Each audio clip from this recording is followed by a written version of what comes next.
My two best bets come up at Kembla Grange, and the first one is race 2, number 11, Bon Holler. Bon Holler is going to take out the highway from Tommy Flyer, Right Your Own.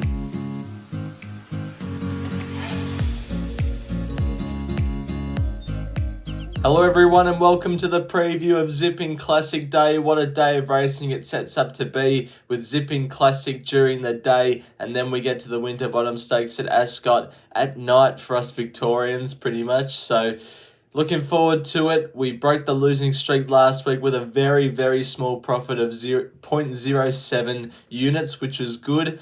Make sure to click the link in the description to see my Gumroad product if you haven't already. Pretty much what you can do is log your bets, all the form factors about those bets, and then once you've logged enough bets, it'll give you a confidence score based off your past performance, and it'll give you a percentage chance of how likely your bet is to firm from race morning to the starting price. So go check and click the link in the description if you haven't already. Now we'll move on to the Fan Cup. This Saturday is the last Saturday in November, so make sure to get your best bets down in the comments below. Wayne is currently in front, and yeah, get your best bets down below following these guidelines.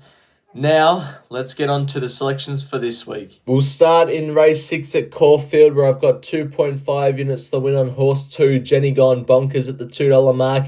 This was Jenny Gone Bonkers' last start run at Pakenham in a maiden over 1400 metres. Now it's stepping up from a maiden to a listed race, but gee, this was absolutely effortless. It took a sit in behind the 2 leaders on this occasion, pulled out 3 wide with about 600 metres to go, and just put them to the sword and won with a leg in the air by 4 3/4 of a length in the end.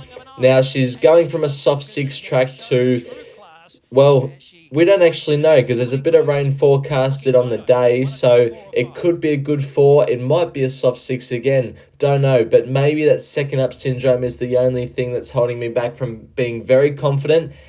I think drawn gate 3 on Saturday, it's going to get a perfect run in transit again and be very hard to beat. I'm going to have 2.25 units to win on horse 14, She's a Hustler, in the Zipping Classic at $3.30. This was She's a Hustler's last start run in the Matriarch Stakes on Stakes Day over the 2,000 metres. It was a pretty good run despite her having her chance. I thought she was really picking up late, and the 2,400 metres would be right up her alley. She gets that on Saturday in the Zipping Classic. This was on a heavy track. It was the first time that she's seen a heavy track, and despite not winning, she still ran very well. A reminder that this horse hasn't missed the top 2 in her 10 career starts to date. She's drawn an ideal gate for Geordie Childs in gate number 3, and I'm hoping she can get the job done.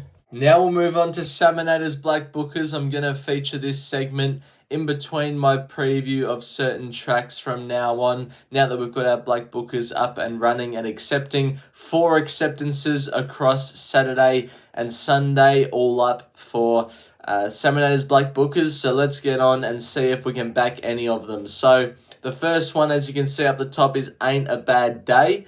We're looking for 2 factors here. We're looking for either stays at the same distance or steps up in distance. And that gets a tick, and Maps to Settle on Speed gets a tick. And if there's 2 ticks, then we back him. Ain't a Bad Day steps up from the 1,000 metres to the 1,009 metres, so that's a tick. And it Maps to Settle on Speed. It's drawn gate 12, but I'm hoping it flies across and settles on the outside of Dylan Dunn's mount in Jumpin' Jubilet, who looks to be a leader. So Ain't a Bad Day, I think we can back at Yarra Valley. The next one is Chicago Blues in the Blue Sapphire. Draws gate 10 of 10, and there's a bit of speed drawn underneath of Chicago Blues. So I'm going to say no. It's not going to be a back, and it's just going to be a watch. The next one is Prestige Stephen. The thing that's not great with Prestige Stephen is that it is a massive drop back in distance from the 1,215 metres to the 1,209 metres. Those 6 metres are going to make all the difference. Nah, I'm only joking.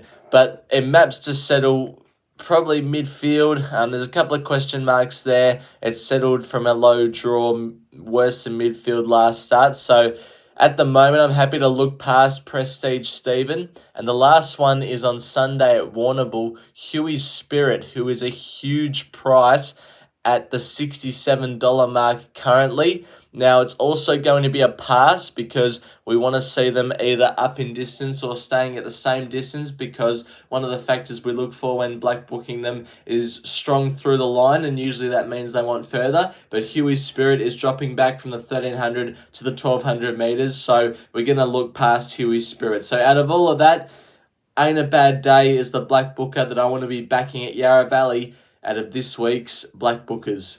A very small bet in the 2-year-old race, the first at Rosehill, 0.5 units to win on number 3, Euripides at the $7.50 mark. This was Euripides' last start jump out win or trial win at Hawkesbury, beating Internal Affairs.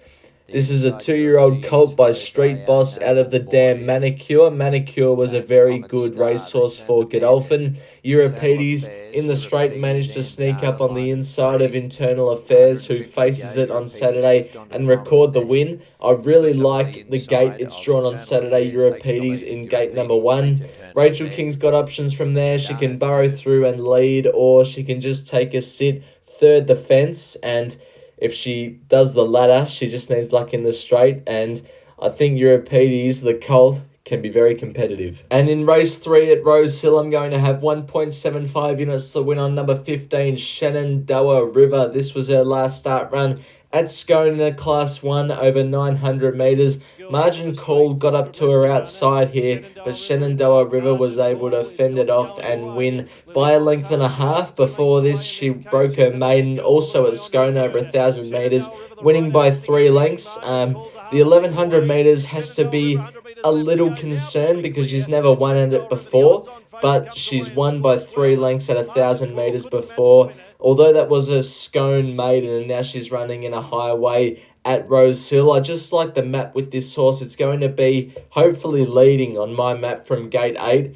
Braithknock claims 2, but I'm pretty sure his minimum riding weight is 53 kilos, so gets in with a lightweight regardless. The 3-year-old against the older horses. I'm hoping Shenandoah River can go a long way. And that's it. Only 4 selections this week. Let's move on to Let It Ride. I had Zealously to place last week, and it was a late scratching, so we didn't actually register anything, and it's just stayed at the same balance of around about 6,600. This week, I'm going to go for Jenny Gone Bonkers to place. Look, I'm hoping that she can put herself in a good position forward and midfield in run, and hopefully they can take her a long way. Well, thanks everyone for watching this preview. It's currently a 7-unit spend across these 4 selections, and hopefully we can make it back-to-back weeks in profit. Hopefully we can do that. Thanks everyone once again for watching, and until next video, bye for now.